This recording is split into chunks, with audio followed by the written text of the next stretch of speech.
thanks for taking the time to watch this presentation. Well, I believe that there's major shifts coming, a decentralization away from monolithic centralized grids on all fronts. How would I see it happening? Well, besides having people buying their own solutions, there are ways that governments could be involved if they have the best interests of their people at heart. Back in the day, when I was a lot more involved in innovation and technology, I had so many people that I met were really incredible and amazing. One in particular was one of the founders of e-filing, which is the South African Revenue Collection Services. So SARS was looking for a solution back in the day, and they issued a whole lot of licenses to a whole lot of software development houses. And they chose one in particular, and that's the one that I met with. And what I found fascinating is how they structured that. And how does it work so efficiently? And surely we can replicate that system and use it for everything else, water and food. The structure, the way e-filing works, is it's actually a PTY limited, which has government as a 100% shareholder. I mean, just think about that. That's pretty logical, right? So it runs like a company, it's very efficient, and it does its job very well. If you apply that model to water, so in the Western Cape we had water shortages not too long ago, it's happening across the country.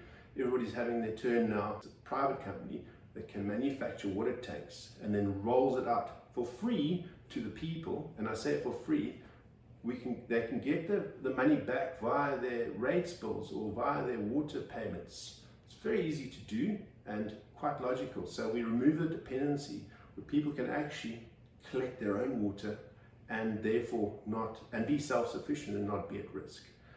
The same for power, set up infrastructure. By having a PTY limited where they're 100% shareholder, but it's a company that specializes in manufacturing of solar panels and everything else that goes with them. And then roll that out, and any person that pays for electricity bill, they can get their money back that way. Food. Again, looking at land from Cape Town to Gauteng and how much space there is, I used to believe, this is the thing that still drifts around, the optimal number of people on the planet would be 500 million. That's absolutely rubbish from my opinion, okay? If you look at the spaces between towns and cities, there's a lot of space in between.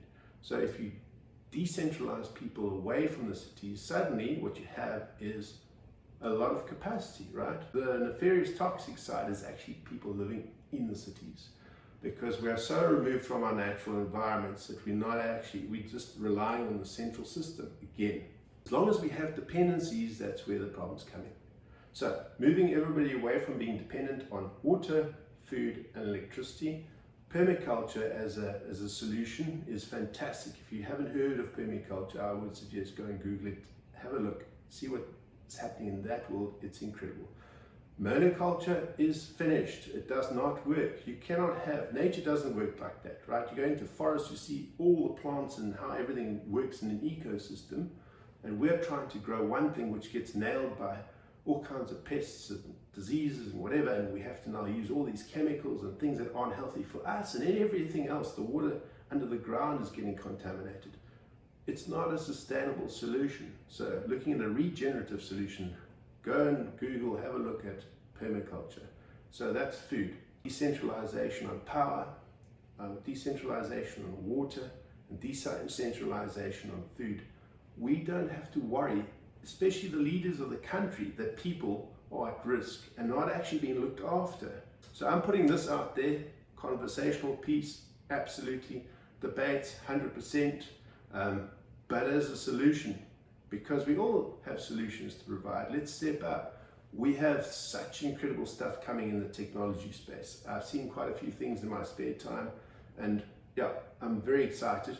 I must say, there's a positive world coming. We just need to step out of this data set of where we're stuck right now and start having these conversations.